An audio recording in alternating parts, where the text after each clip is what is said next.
Before you start working on some iteration, it might be a good idea just to have a quick look again in the Program Design and Algorithms book back on the Moodle Comp 1 page, and have a look at chapters 3.1, 3.2 and 3.3, where there are short videos and a short description just to briefly explain the three types of iteration: do, while, repeat until and for next loop. Okay, let's take a look at this program I've got here, and the purpose of this program is to get the user to type in the test marks for 10 students. So I've got two variables at the top here, marks and running total, both of an integer data type. And in the main part of the program, I make sure I set the running total to 0 at the start of the program, and then I write out a message, please enter marks for the next student. I get the marks for the first student from the user and put them into the variable marks, and then I run this instruction here to say make running total equal what it was before, so it started off as 0, plus what marks are, so it adds marks to the running total. I then repeat the same thing again for student 2, so get the marks from the user, add them to the running total. I then do the same for student 3, and what I could do is just carry on doing the same lines of code each time up to 10 students. But that isn't the most efficient way of doing it, and if I want the program to repeat something several times, we can reduce the amount of code by using an example of iteration or repetition. So we use what's called a for loop to do this, and so I'm going to get rid of that. In fact, I'm going to get rid of all that line of code there, and we're going to keep these first three lines here. But before the first three lines, I'm going to put in this. For counter equals 1, 2, 10. And then I'm going to put the word do, and then surround these three statements with a begin and end. There we go. So let me just explain what that does. Rather than writing out these three statements over and over again, I'm going to use a variable called counter, and I'm going to use a for loop, so that counter keeps count of how many times I want to repeat this bit of code here. So I set the counter at 1. That means the counter will start at 1, and it will then run that piece of code. And then what it will do is it will come back up to here again, and it will then set the counter to 2 and then run this code again. And then it will come back up to here, it will set the counter to 3 and then run that code again.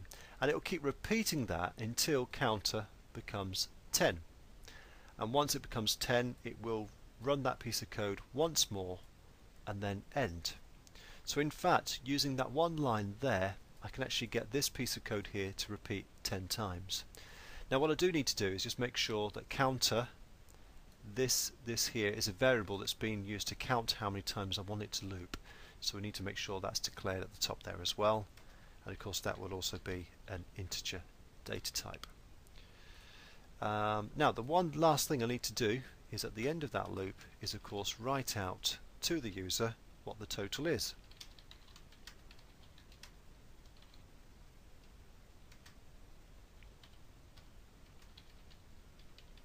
So it's going to write out the message the total marks are, and then it's going to write out the contents of the variable running total. So let's make sure we put a read line in so we can see that happening, and let's put it to the test. So student 1, let's put some marks in, student 2, and I'm just going to keep going through this, so this should repeat 10 times. And if you imagine each time the counter is going up 1 until it reaches 10.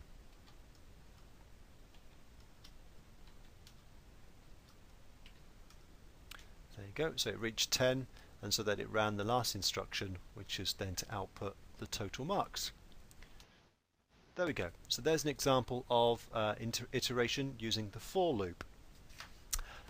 Now you may recall in the last lesson when we were looking at what algorithms are, I asked you to look at a Teach ICT website And one of the questions about the website information was what improvements did they make to a algorithm in one of the examples.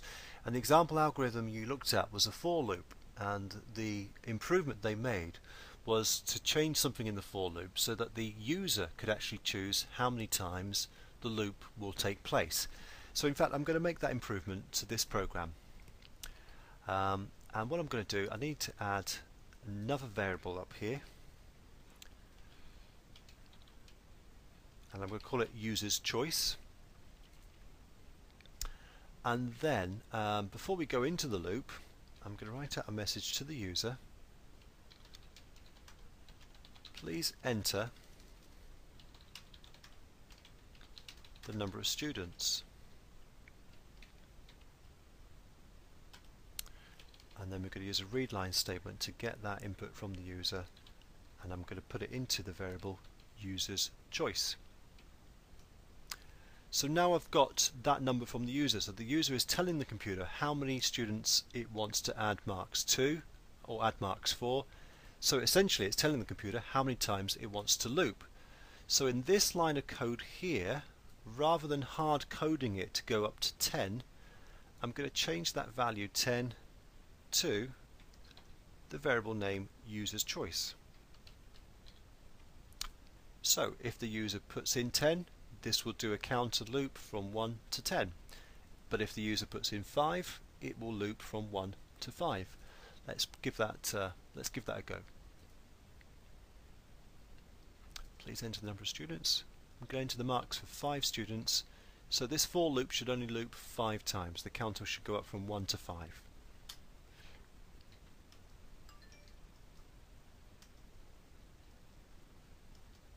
There we go. So it only looped 5 times and then gave me the total marks. Have a go at the exercises on page 26 from 5.1 onwards. There's some exercises there for you to practice using the for loop.